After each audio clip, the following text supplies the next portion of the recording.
si dans sa campagne, que ce soit la campagne présidentielle, municipale ou législative, et que je trouve les qualités qui me permettent de voir son projet politique, et je ne vois pas la raison de ne pas voter pour elle. Et parce que l'exemple est là, nous avons vu des femmes députées, des femmes gouverneurs, des femmes opératrices économiques, des femmes représentatrices de la société civile. Également, nous avons vu des femmes directrices des grandes institutions. Et là, tout ça montre la qualité potentielle d'une femme pour la bonne gouvernance d'un État.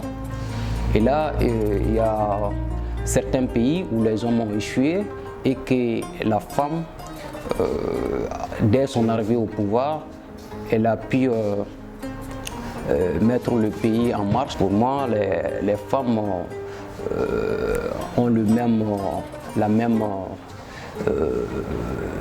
manière de voir les choses, la même vision et la même expérience. Si elles sont engagées, bon, pour moi, c'est vraiment un motif pour moi de voter pour une femme. Si aujourd'hui Aminata Dramane Traoré se présente aux élections, que ce soit à l'élection municipale, l'élection présidentielle, je vous dis, je vais voter pour elle parce que je sais son parcours, je sais sa politique. C'est une femme très engagée, c'est une femme intermondialiste.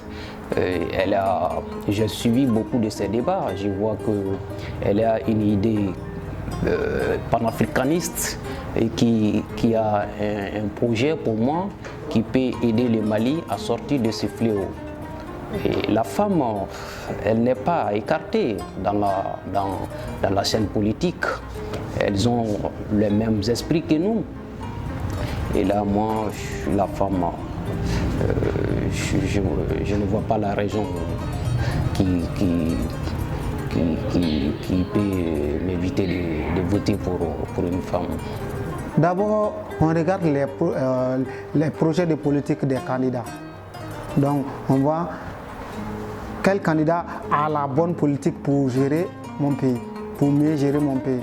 Donc, si ce candidat-là est une femme, donc pourquoi ne pas voter pour cette dame?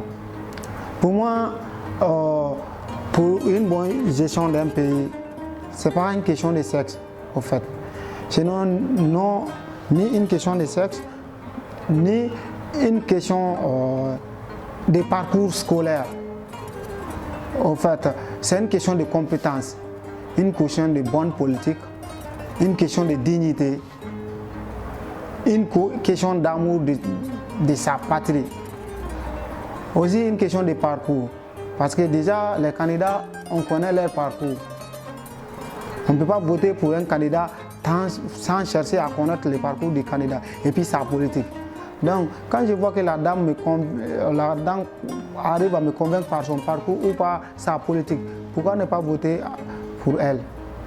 Quand on voit l'Allemagne en Europe, je peux dire qu'il est le pays le plus développé sur certains plans. Mais la chancelière, c'est une dame. Donc, pour moi, la gestion d'un pays n'est pas liée au sexe, mais c'est lié à une compétence au fait. La femme, disons, elle est un être humain comme l'homme aussi.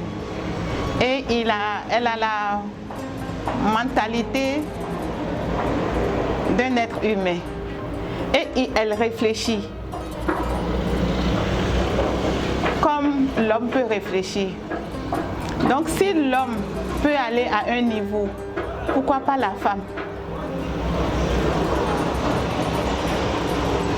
En fait, on sait que dans un foyer, c'est l'homme qui coiffe le foyer. Mais l'homme coiffe le foyer, cela ne veut pas dire que la femme ne peut rien faire dans le foyer.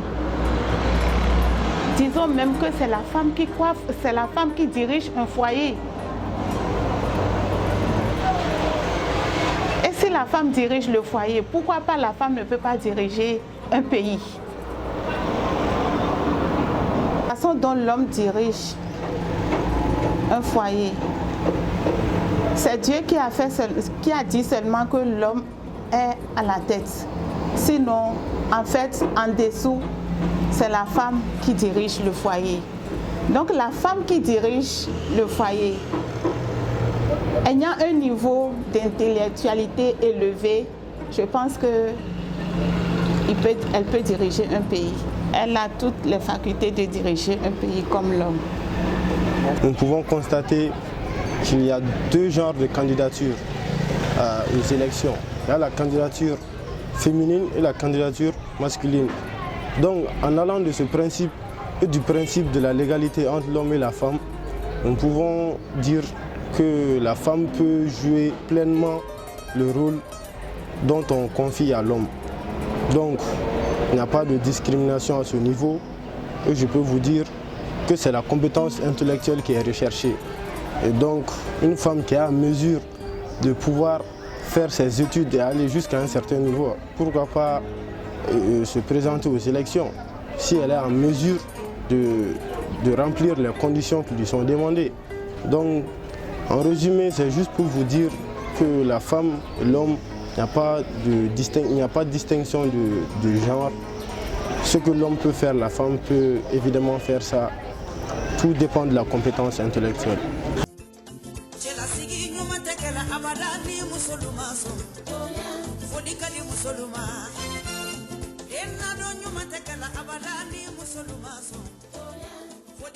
Musulman